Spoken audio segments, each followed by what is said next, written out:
So good afternoon to each and every one of us.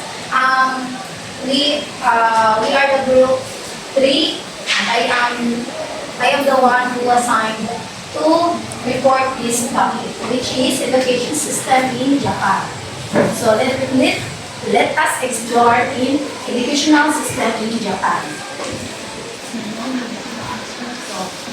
Everybody read the learning objectives. To have an overview on Japan's educational system, to have knowledge on what kind of educational system Japan has one of the top performing countries in education. Right, so I was hoping at the end of these lessons we will meet these learning objectives. First, education in Japan is well known. First, will maintain the educational system and excellent achievement. Why it is said it is well maintained? Because ang ilang mga students dito is gigaan nila of opportunity to develop their own learning skills, to develop their different skills. Dili lang kay perminti lang humitan sa teacher kung sa mga lesson. Second, strong academic good discipline and student health. So, gina-prioritize po nila ang strong academics, good discipline, and student health. Wala lang sila nag-focus into strong academic but also in discipline, which is ang mga student atua is very respectful. Gina-integrate dyan nila nga ang mga bata dito is i-emphasize ang kanang maayong mga pamatasan and student health, of course. The Japanese educational system follows 6A6-3-3-4 structure. 6 years of elementary. So, parehas sa Pinas, 6 years of elementary, 3 years of junior high school, junior high, and 3 years of high school. So, basi natin nga mo nga nung junior high, na po'y high school. Ang first jiranin niya, ang eskwelahan nila is junior high. Junior high. Before ang high school. 3 years diya po ng high school sa Ilahao. 4 years of university. With the first 9 years elementary and junior high being compulsory after high school, students can pursue higher education at universities, junior colleges, or vocational schools. So after the 9 years of studying, it is not compulsory nga ang student is dapat mag-proceed siya into the college field. Because pwede ra mo trabaho sa ilahan, bisan o wala ka nakahuman og college, basta kay naakaana nga skills. Mo na ilang ginapaan dito. Compulsory education.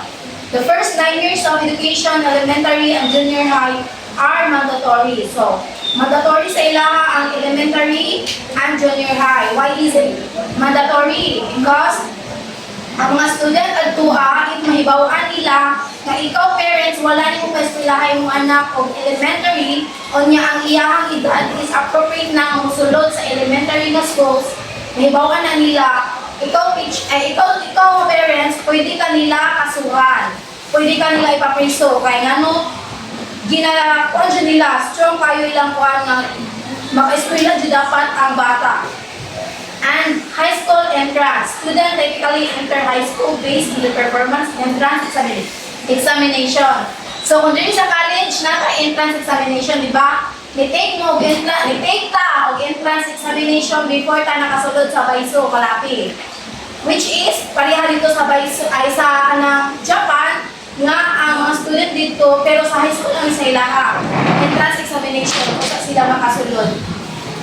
I-taste ang ilahang performance or critical thinking capabilities nga, kanang appropriate ba sila musulod ani nga field. Next is kindergarten. Usually start at age 3, not compulsory, having only 60% enrollment rate.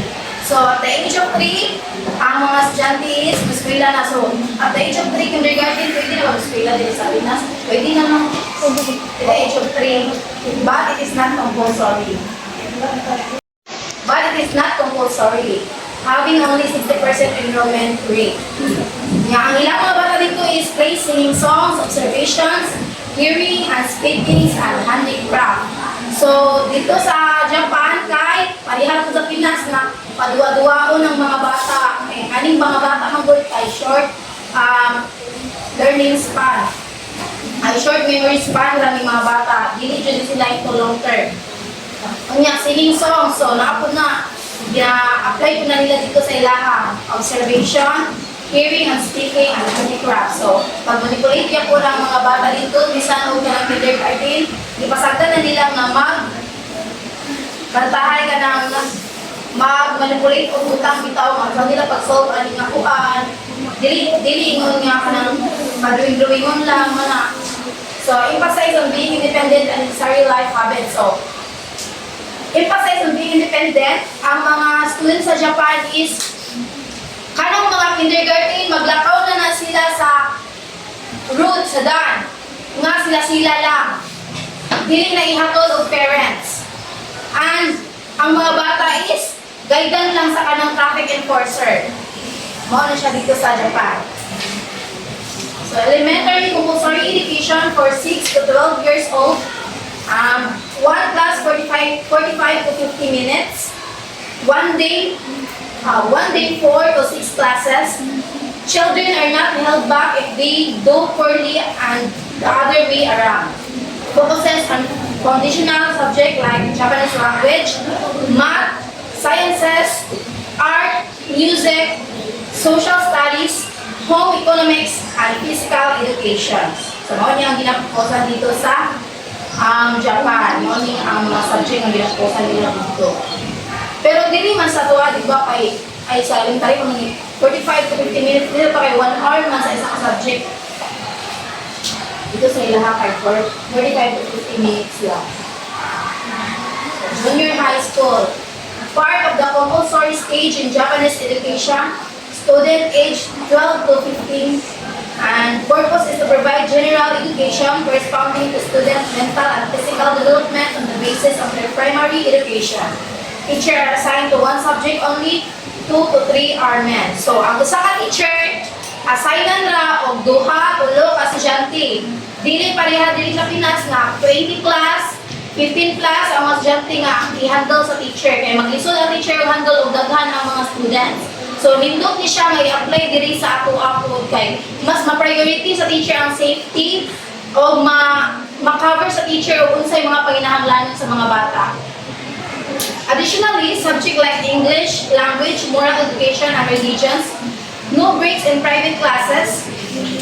Classes 15 minutes long. So, private, kung ano nila ito walay break. Walay ka na recess. Graduates of lower secondary school are entitled to advanced tools of upper secondary education colleges with certificate. So, money ang kuan sa Japan. Padung sila mga baka nagiging nila. High school, not compulsory, student age 15 to 18. While not compulsory, approximately 98% of junior high school graduates enroll in high school. So these 3 years programs offer both academic and vocational courses, preparing students for university for the workforce. So ato sa Japan, dili compulsory sa ilaha ang Moscow o high school. But it is compulsory if sa junior high school. Then, 3 years program after both academic and vocational courses. Higher education. Colleges of technology. Focus on vocational and technical training. So, ang colleges nila dito focus dyan on vocational and technical training. Dili lang ka ng into memorization, parang familiarization, yan na, dili lang na. Ang ilaha dito is skills good. Junior colleges offer shorter programs, often focusing on specific fields. So, junior colleges offer shorter programs, often focusing on specific fields. So, universities, undergraduates provide a broader range of academic disciplines. Graduate schools offer advanced studies and research opportunities. So, paliharan ni sa tuwa diri mag-offer mo ng advanced studies. Ano siya? Sa Japan. What is special about Japan educational system? Kung may special sa Japan? The Japanese school system has the most holistic approach to teaching you will ever see. Instead of solely being centered for academic education, we teach kids life skills and discipline unlike any other system in the world. So, mo na akong gingon ganina, o mo na ang gina-explain ako ganina mga pamilya. Ang mga bata dito, wala lang nila ginatudluan in terms of an academic, but also ginaputusan nila ang life skills, and discipline, and so on. The main area where Japanese system differs from the other system is the emphasis they place in ethics and moral. With a 99.9 literacy rate as per survey in 2019, so nagtap ang Japan. Japan has one of the leading system of education in subject of mathematics, language, and now STEAM, coding, robotics begins from one early age of 6 and continues till 16 years, which is the age gap of compulsory education in Japan. So, nice ang educational system sa Japan. Effective kayo. So, since we can have view, ano siya, nag-provide ko video ariha. Ayun, play ba niya siya? First thing in the morning, Japanese children bow to their teachers. It's a small gesture that says a lot. Here, respect is not a song title, it's the backbone of Japan's school system, which for decades has topped international rankings while spending the lowest amount on education among developed democracies. 3.3% of Japan's gross domestic product, or GDP, goes towards schooling, compared to 5% in the US. How do they do so much with so little? By investing in top-notch teachers. Teachers are given a good deal of respect. They're expected to devote their life. The whole system is set up to emphasize the development of teachers. Retirement comes at 60 for Japanese educators with a salary of more than $62,000 compared to $53,000 in the US. But in return, teachers are tasked with transforming children into model citizens. If a student is caught shoplifting, for example, the child's teacher is usually alerted before a parent. If our students do something wrong outside the school, we tend to think we should have taught them better. Inside the classroom, children learn responsibility, changing into slippers at the school's entrance, and cleaning the building themselves. Children take turns dishing out food to their classmates and their teacher. And no one takes a bite until everyone is served. Teachers also have scheduled periods to compare notes. Their desks are even grouped together in one room. I spend 60% of my time with students and 40% with other teachers. Classes are regularly videotaped, allowing senior teachers to mentor juniors, a technique that's gaining traction in the US. And ineffective teachers are fired or sidelined here. They're given extensive retraining, explains the president of Japan's Teachers Union. 能力がないというのは It's impossible for someone who is incompetent to get through the system. Despite all this, those all-important global test scores have slipped. Japan topped international math rankings in 2000, but dropped to 6th in 2006, still far ahead of the US at number 25.